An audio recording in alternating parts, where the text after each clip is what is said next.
to Pixel Gaiden!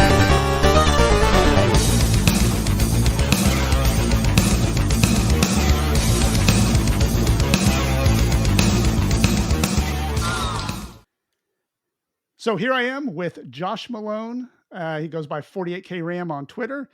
We're going to talk to him today about the crown jewel of his collection. And so without further ado, I will let him introduce himself. Well, I guess I just introduced you, so I don't need to do that. That's right. Let's go right into what your main crown jewel is. What is my main crown jewel? Yeah. I hate to do this to you, Eric, but I really had a hard time with this one. It's Yeah. amazing. I looked at my collection and I'm like, you're basically asking me to pick a crown jewel out of a case full of pawn shop wedding rings, Right. right? It's like Sophie's Choice here. Well, no, it's And just my like I feel like I have nothing in my collection that is what? worthy of the name crown jewel, right? Right. But it could mean something else to you. Maybe something personal or something that And that's exactly where I went with this. okay. Before I traded it to your co-host Tim, I would have Mhm. said, "Oh, no question, it's my Amiga 3000," because Yeah. everybody loves that, And and that's it's an beauty. amazing. They go for incredible amounts of money, and everyone always wants them. And I didn't like it. I would not call that a crown jewel in my collection, so I moved it Wow. on. Okay. But you know, I have a few things that are like a little bit odd, Mhm. or a couple that did something particular and that makes it a little bit special. But ultimately, it always comes down to on my collection is it's my childhood Atari 400. Wow. So that's the one you had as a kid. This is the one that I had as a kid. This is the first computer I believe I ever used. It's certainly the Wow. first computer I ever programmed on. It was my games machine. It was my word processor as a kid. Yeah. Um, I And so just for people that don't know, the Atari 400, the membrane one, it's built like a tank. I mean, it's huge, beige. It's got the cool 70s style browns and yellows, right? Oh yeah, it is totally a product of the 70s. You can tell this thing was made in the 70s. Yep. And just I mean, every time I get this thing out of the closet, I just Mm. remember so much about it, and I love this machine.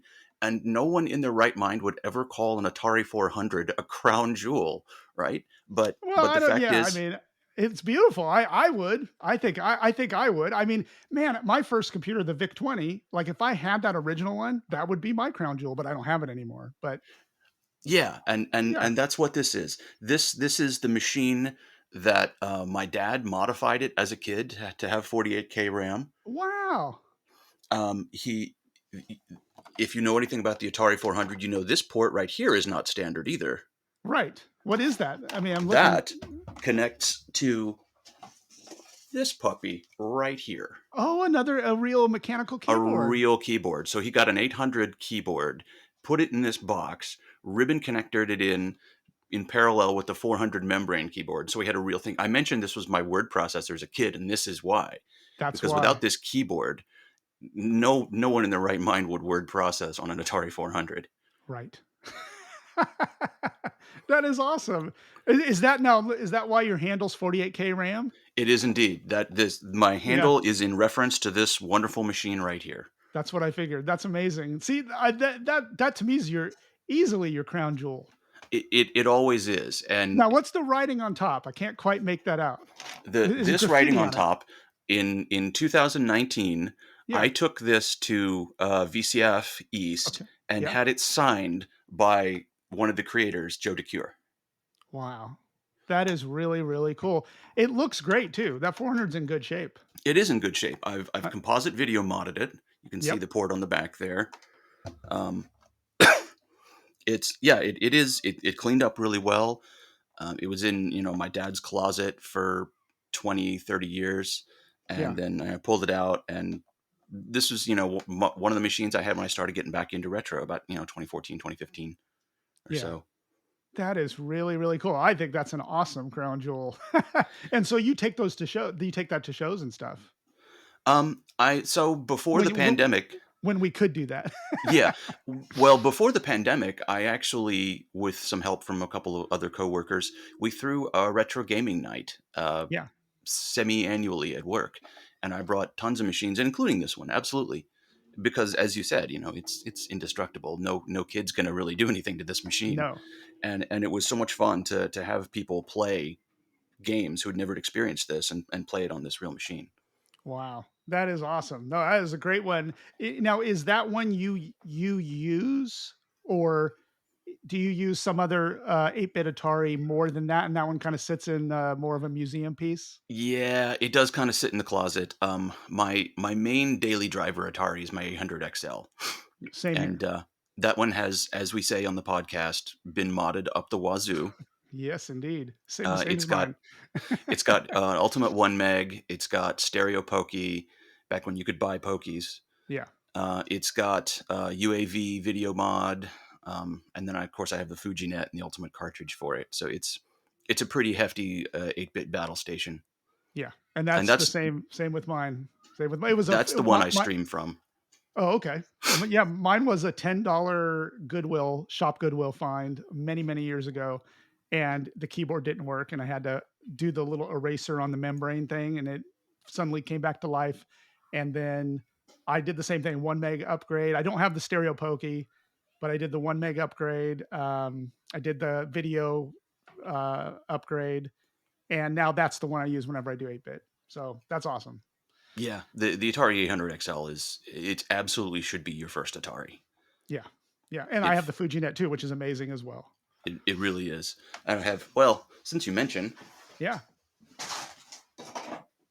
I also have these two guys right here.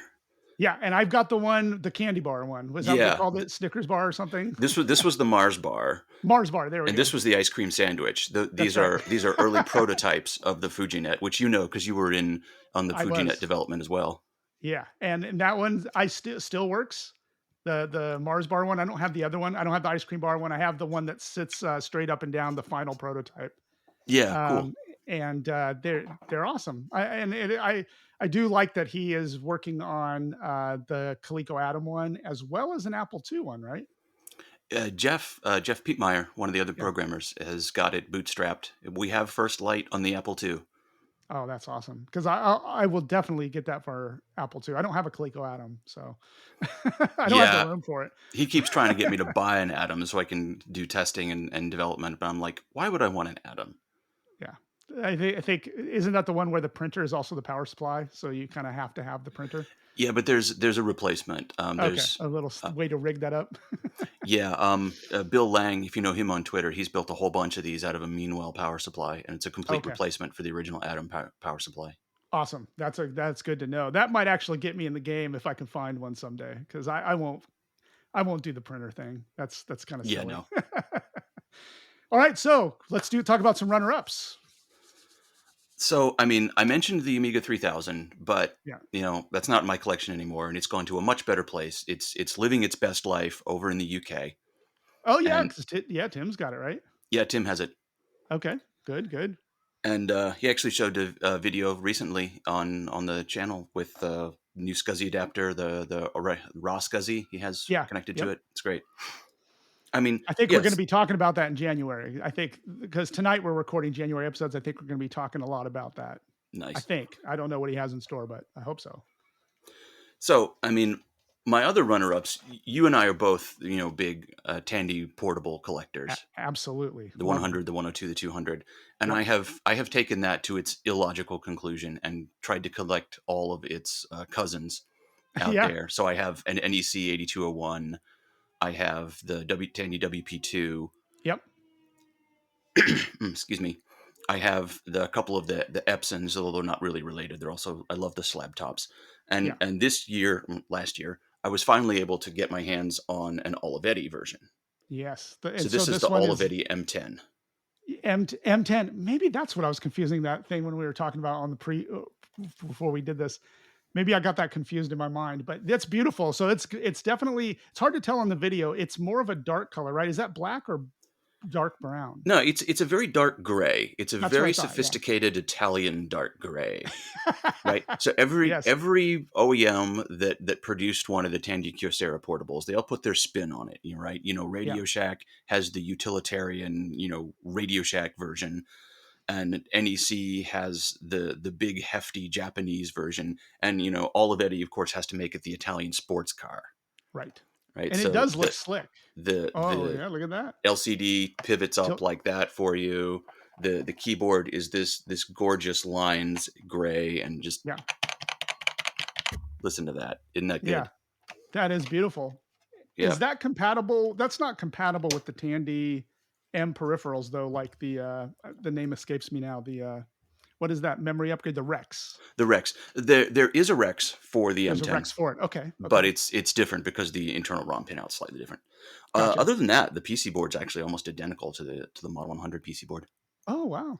Oh wow. Um, And for people who don't circuits. know, the Rex is a memory upgrade as well as a way to save, almost like a solid state hard drive that will sit there with the Rex and save. You can save your docs. I I don't know if you heard early on our shows. I used my M102 or my I'm sorry, my Tandy 102 to take my show notes almost every episode, and I'd bring it in and I'd scroll through it and I'd use it. And I have since I still use this. I use the Alpha Smart Neo just because the battery life's incredible on it, and I don't That's have to right. worry about it. But it's a little slab top kind of word processor, and that's all it does. Yeah, I remember that. Yeah, I remember you used the 102 and even your 200 for a I while did, for I short did, notes. yeah, Yeah. and it worked great, and I loved it. I just decided to use that. It's a little more portable. Battery life is way better. So, well, existent. I mean, that's kind of surprising given the battery life on a Tandy, but all right. Yeah, it actually is. I think I put these batteries in a year ago, Oh wow. Okay. and it's still because it has a very low powered screen. Yeah. It I it's amazing. But anyway, so do you have any one more runner up, or was that it?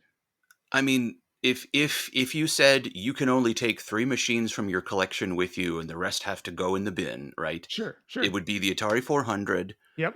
Um, and then the second one, without question, would be my Amiga 1200, which that was the one I got from Tim. Oh yes, that's right. Awesome. That's definitely my favorite Amiga. Yeah. And then, I would take something else similar, some boring machine, like probably a Commodore or something. I don't know if I would take this Olivetti, but I wouldn't, Oh, again, the Commodore's not really a crown jewel material. But I would say the Amiga 1200 yeah. because A, where I got it from, Yep. and B, it's just an amazing machine. Yeah. I've modded mine up the wazoo, and it is my daily driver Amiga because it does it. I haven't thrown any game at it; it won't play. It'll play all the modern stuff. It works great. I have an accelerator in it, and they're so easy to upgrade. And a lot of the upgrades are pretty inexpensive, relatively inexpensive compared to the accelerators of the old days, which amaze me in their price. Yeah, I don't know. When Tim put this together for me, he put Mhm. an ACA 1221 LC in it. Mhm. So I've got basically twice as fast on the CPU, but Is that I an don't know. 030? That's an 030, right? No, that's an 020. Oh, 20. Okay. But It's I it's think just a I think the new O20s though are just as fast as my old O30. I have a 12 ACA 1232. It's an O30, but I think those 20s are actually they get more performance out of them. I think because I was reading something about that. But anyway, if it runs WHD load and runs all the games, yeah. that's what's funny is people are clamoring for all these higher end accelerators, and I'm just like all I want to do is play the old games. Well, you see, I love the demo scene, right? And Yeah, I want to run sure. demos on machines. Yeah, And that's why I put the Ultimate 1 Meg in my Atari. yeah, That's why I built the Pi 5041 for my C64 because I want to run demos. yeah. And 28 megahertz 020 on an Amiga 1200 does not a fantastic demo machine make, Okay. but it'll run a lot of stuff and it's fine. I don't need to be throwing down $300 and $400 and $500 for these new fancy accelerators just to run a few more demos. I have a Right. Mister. Right. Exactly. Exactly. In fact, right here under my desk is my good old Amiga. There you And go. what one of the cool mods I did was I put the SF card slot in the back so I could swap it out. Ah, Like, see, there's like that's you can see nice. it in there. Yeah. But this is the original one I bought probably 10 years ago. I never had an Amiga as a kid. So I bought this about 10 years ago and have been piecing it all together, got it recapped and everything. And It's going well. Awesome. Well, those are great picks. I think those are awesome picks. I would love to have that. That with that Olivetta that you have, is that the right way to pronounce it? The Uh, Olivetta, Olivetti. Olivetti. That's right. Did you find that just on eBay, or did you find a private guy that was trading for it or something? No, this was actually an eBay sale. Okay, It is non-functional and it has a couple of problems that I think I can eventually fix. awesome. And even with that, I paid too much for it. Yeah, and I'm not But going to ask you. I never ask how much people pay. I'm fine talking with how much I pay about machines because people need to know, what you're getting into when you Yeah, start collecting these old systems. yeah. But yeah, So you think it's just a matter of getting in there and troubleshooting something on the motherboard? Is it? You got yeah, the batteries out, right? yeah. I did get the battery out. Yeah. Good. It has all the usual problems that you have with a Tandy 100, which is the power supply section and all the capacitors. Right. And And I've never done mine yet, so knock on wood. Now do you that have you a say that, 100 or a 102? none of mine. I've not done the capacitors on any of them. But do you have a 100 or a 102? 102. I have both, but I don't use the 100 very much. I use the Okay, 102. yeah, your 100 needs it. Your 102 probably doesn't.